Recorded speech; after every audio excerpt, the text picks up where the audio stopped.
I know it can be frustrating when you're late for a party or a date and in desperate need to give your vehicle a nice shine. Hi guys, my name is Tanish and today I'm going to show you how to instantly have your vehicle look brand new.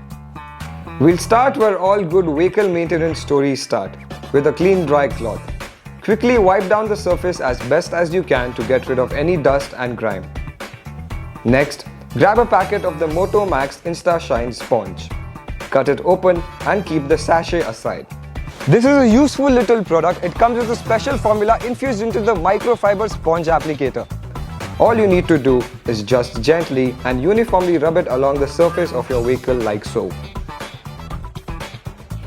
Especially stubborn areas such as this one may need a little more attention. The Motomax Instashine sponge works well on rubber, plastic, vinyl and painted surfaces too. So you can use it to shine your dashboard, tire sides and just about any other surface. The best part about this product is that it not only shines your vehicle but also prevents fading. It is also economical so that you can reuse it.